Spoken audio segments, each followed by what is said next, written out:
Welcome to Gore Orphanage. We're here in Vermilion, Ohio, and we're at the site of reputedly one of the most haunted places in Ohio. Gore Orphanage has a long time had the reputation of hauntings, of horror, screams, kids crying, graves at midnight, glowing on the riverbank. All of this stuff in one location. For a long time, these legends have survived the test of time. And Gore Orphanage has been the place, whether it's teenagers looking for thrills on a Friday or Saturday night, or the most hardcore of ghost hunters. Tonight we're going to take a look of what Gore Orphanage is all about and what to expect if you come down here. For right now, we're at what they call Crybaby Bridge. Crybaby Bridge is where the legend has it that the kids are buried and that they can scream. You can hear them if you come down here at midnight.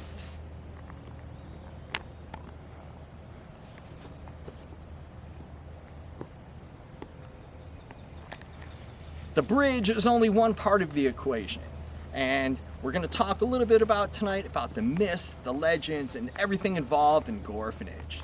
Gore Orphanage is a popular place, so we might get interrupted. If we are, we're going to kind of roll with it. Gore Orphanage is very popular, so we're going to see a lot of cars. We're here on a Saturday night, and there's already a lot of people. So here we are. We're walking down this one-lane road, and it's a dead end. We're going to walk all the way to the end, where the mansion once stood. So there's a lot of legends and there's a lot of myths surrounding Gore Orphanage. So we're going to kind of talk about the story. We'll start with the real story, how it happened. So as you can see, this is farm country. There's a lot of farms here and it's still farmed to this day.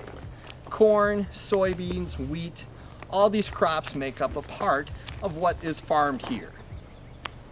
At the turn of the century, Joseph Swift bought all this land, and it took him 10 years to clear it. He wanted to build a house for his wife, and that's exactly what he did. He built a beautiful Greek revival style mansion, and he built it over here. We're gonna walk, we're gonna take a look at that. But he cleared all this land, and what he wanted to do, he wanted to make as comfortable he could for his wife. And he bought over 10 acres of this land and cleared it all himself. It had to be a difficult task, and he really didn't have a lot of equipment other than a couple horses, a saw, and some able-bodied men.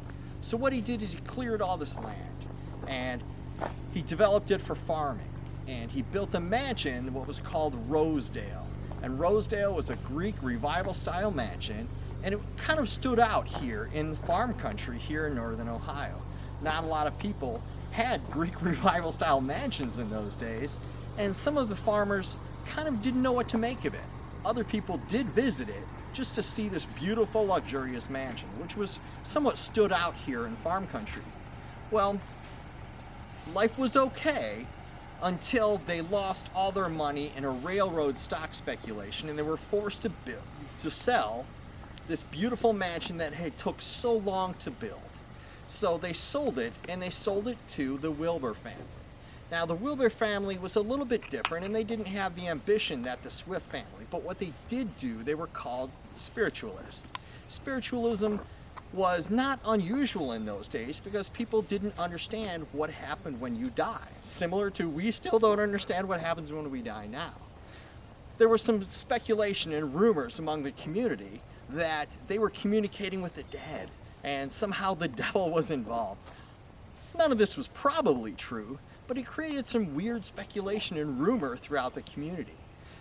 So after that happened, and they lost their grandchildren, 4 within a span of, I think, 10 days. It was horrible. Any family that would lose 4 of their children had to be awful. Nobody really knows where they died. Some people think they died in the mansion where they were living. Some people think that they were out of town. They were considered spiritualists, which was not super unusual during the time, but they were so desperate to communicate with their lost grandchildren, that's what they did. There was whisperings among the town that these people were trying to communicate with ghosts. It's still unclear if the kids died in the house or they died somewhere else. Some people think that their spirits still haunt the site to this day. We're going to take a walk down to that site. So let's talk a little bit about the legend. The legend goes that there was a mansion, Okay. So let's talk a little bit about the legend of Gore Orphanage. So the legend goes is that there was an orphanage down here, and there was a guy named Old Man Gore.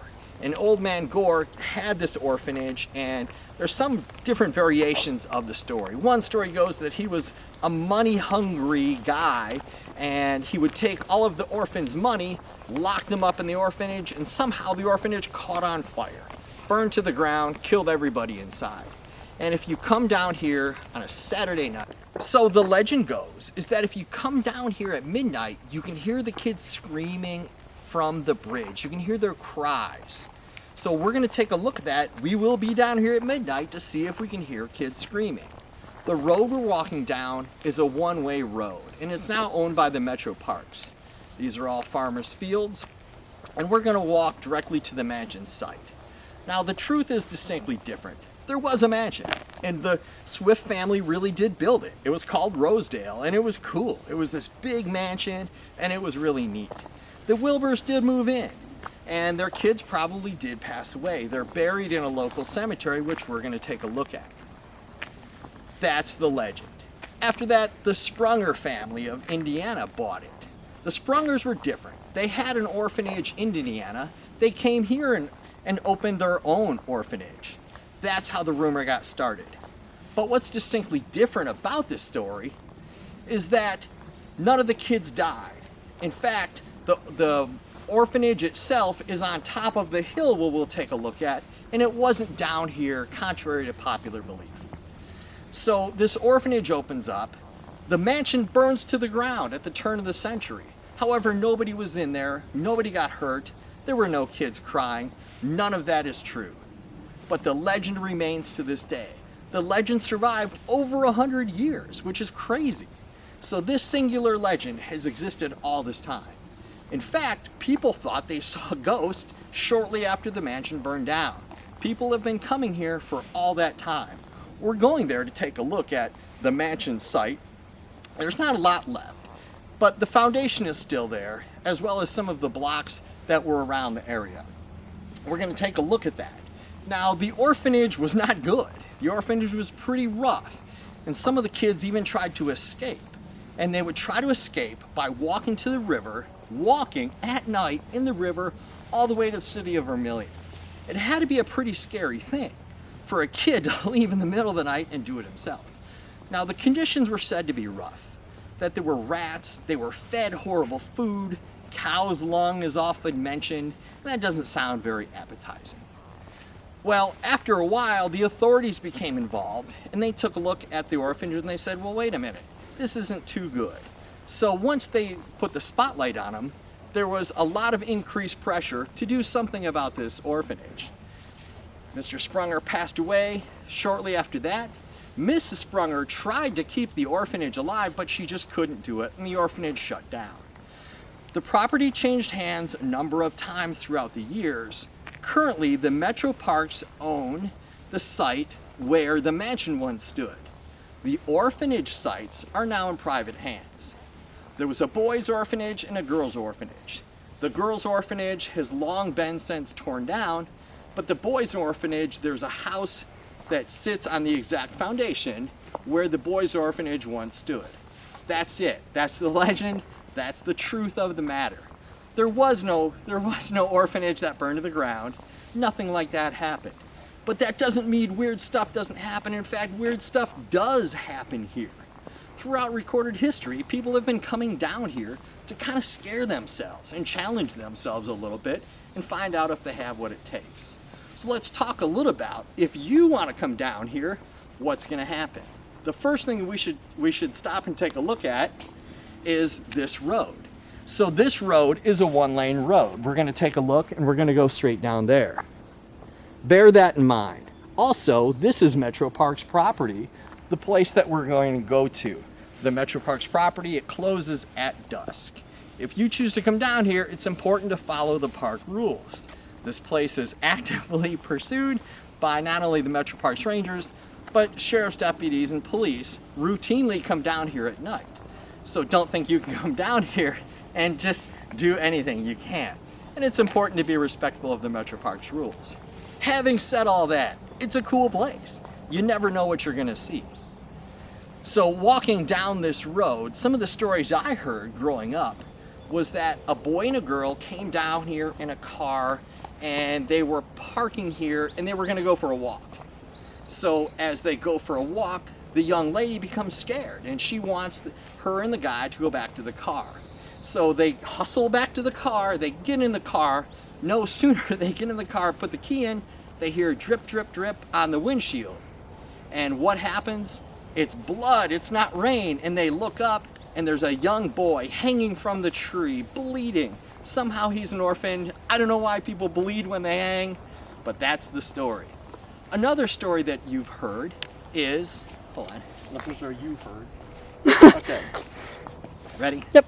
Another popular story is that if you park here and take a walk to explore, when you come back, you're gonna see little kids' handprints all over your car. I'm not sure how true this is.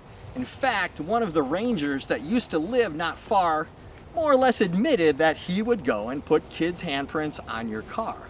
So if you found them, it might not be the most ghostly thing. Furthermore, people claim that they hear kids crying.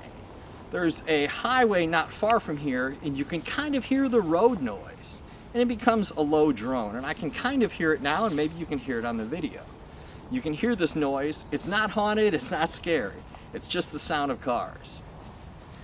This place has become really popular lately, especially on Halloween and crazy times like that. So expect a crowd the next time you're here.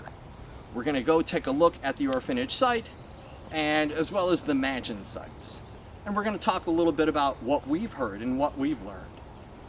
There's a popular psychic here and she claims that the kids did die at the mansion site and that they're buried with their heads down to the ground vertically, not horizontally, but vertically as somehow an insult to God.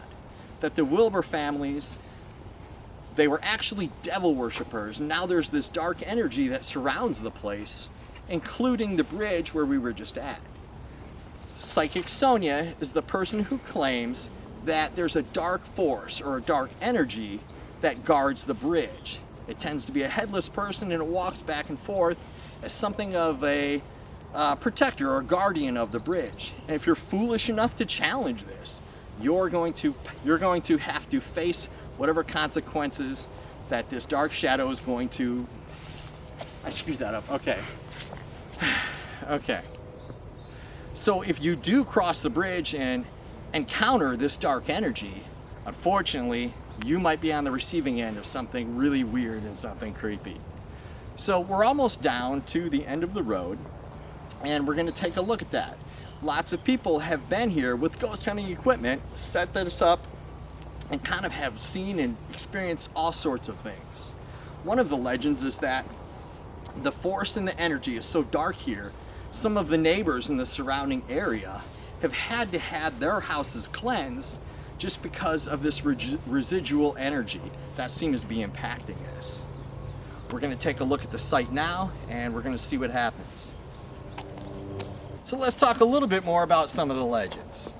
Somehow cult activity has entertained this place, and if you come down here at night you might get chased by people that are worshiping the devil or otherwise in some kind of cult activity.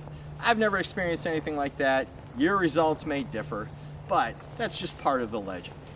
As well, I've never heard kids scream. I've been down here a few times, never heard any kids scream. Seen some kind of weird things, so let's talk about some of the weird things we've seen or heard.